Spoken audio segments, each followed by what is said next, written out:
membentuk PBNU tandingan apabila MLB tidak digelar dalam 3 bulan. Apabila dalam waktu 3 bulan ke depan tidak ada kesepakatan dan tidak terselenggaranya MLB, maka Forum Kiai NU Jawa akan mengambil langkah-langkah darurat,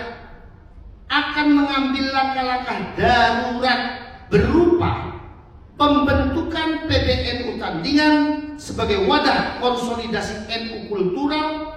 Langkah ini ditempuh sebagai ikhtiar terakhir untuk menyelamatkan NU dari stagnasi konflik internal dan penyimpangan orientasi perjuangan. Mengundang tokoh-tokoh NU kultural untuk aktif dalam upaya penyatuan jamiah.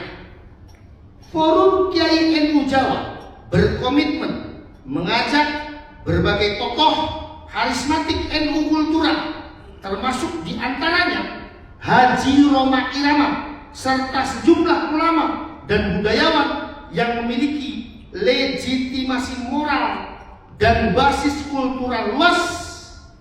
Kehadiran mereka diharapkan mampu memperkuat gerakan penyatuan di akar rumput dan mengembalikan NU sebagai kekuatan moral bangsa. Saya ingin menyampaikan pada kesempatan ini bahwa ini adalah suatu kehormatan pada satu sisi, tapi ini juga pada sisi lain adalah amanah yang sangat berat bagi saya dan juga untuk kita semua. Saya ingin sampaikan bahwa saya bertekad untuk menjalankan amanah yang berat ini dari Al-Mukarram Islam dan Forum Rapat Kero ini dengan sebaik-baiknya. Saya katakan tadi dalam sambutan saya yang lengkap sebelum rekan-rekan masuk bahwa tugas saya sangat berat. Pertama, normalisasi roda organisasi, dan kemudian tentunya mengantarkan muktamar yang diawali dengan diadakannya konferensi besar. Saya juga menyampaikan bahwa saya tidak ingin menjadi bagian konflik masa lalu, tapi saya ingin menjadi solusi buat jamiah ini untuk masa depan. Oleh karenanya, saya mengajak seluruh pengurus NU, baik di tingkat pusat PBNU, wilayah, kota, kabupaten, MWC NU, atau kecamatan, dan bahkan sampai ranting-ranting NU, termasuk para kiai, masyayikh, atau warga NU kultural. Mari kita bersatu kembali di rumah besar kita ini, karena sudah lama masyarakat warga NU bersedih atas ketidakpastian ini. Saya berharap dengan ditunjuknya saya dalam Forum Indonesia sebagai pejabat ketua umum, ketidakpastian itu selesai. Bahwa kami semua bertekad sungguh-sungguh untuk bersatu, untuk melanjutkan khidmat jamiah di abad keduanya. Insya Allah nanti pada tanggal 31 Januari, ya, sebagaimana diusulkan tadi dalam rekomendasi oleh Ibu Dr. Khofifah Indar Parawansa, kita akan membuat acara besar di GBK, ya, dan itu menunjukkan betapa Nahdlatul Ulama sudah kembali pulih normal.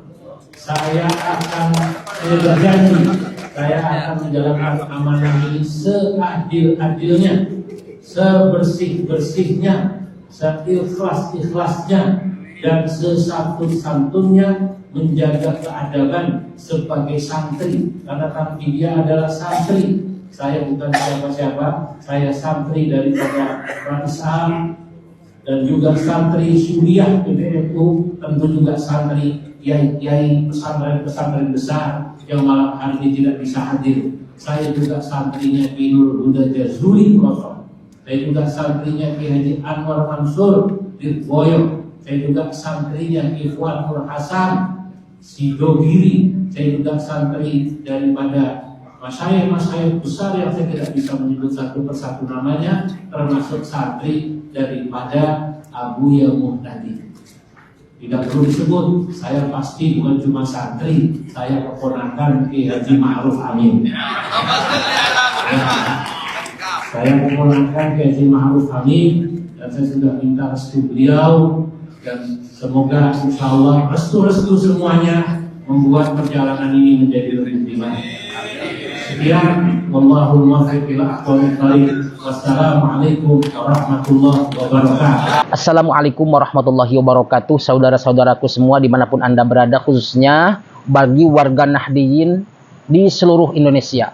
Hari ini kita perlu membuka mata dan berpikir secara jernih. Apa yang selama ini terlihat samar, teman-teman, kini mulai tampak jelas arahnya kemana. Ya, serangan demi serangan yang awalnya ditujukan kepada para habaib, kini meluas, menyasar kepada para kiai, menyasar kepada ulama, bahkan organisasi terbesar di Indonesia, Nahdlatul Ulama. Bahkan mereka mengacak-acak PBNU. Pertanyaannya, apakah ini semua terjadi secara kebetulan, ataukah memang ada agenda besar di baliknya?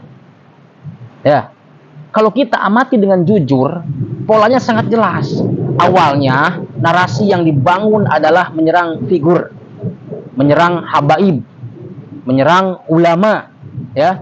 Kiai dituduh macam-macam sama para mukimad, para PWLS itu, ya.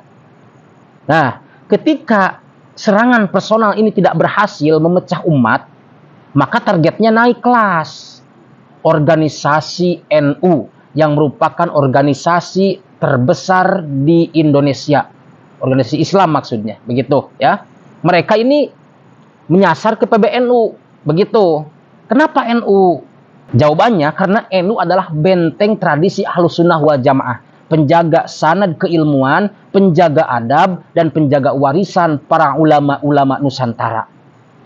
Dan ketika NU goyah, teman-teman, maka umat akan mudah dipecah. Dan yang lebih berbahayanya lagi adalah cara mereka membungkus gerakan ini bukan dengan wajah permusuhan, enggak. Mereka tidak terang-terangan, tetapi dengan simbol-simbol ke-NU-an, dengan simbol-simbol agama. Mereka mengatasnamakan Wali Songo, mereka mengatasnamakan berjuang atau perjuangan Wali Songo Indonesia. Padahal yang kita tahu Wali Songo itu dakwah dengan adab, bukan dengan provokasi.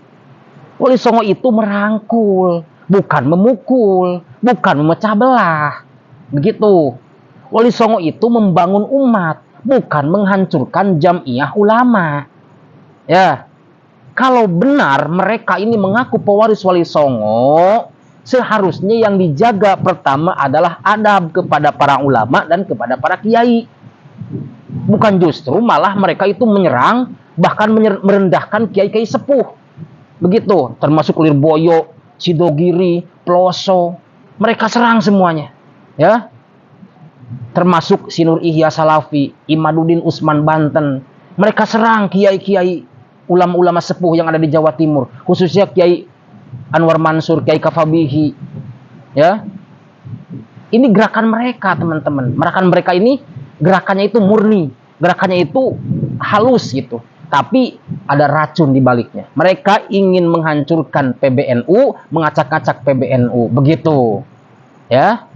Kemudian muncul pula konferensi pers yang katanya kiai muda atau forum kiai muda, yang menurut saya ini sangat janggal sekali. Mereka mengaitkan salah satu orang tokoh hiburan nasional yang digelari Raja Dangdut, yang digelari kiai, yang digelari waliullah oleh Imaduddin. Ya. Seolah akan diusung jadi PBNU. Naudzubillah.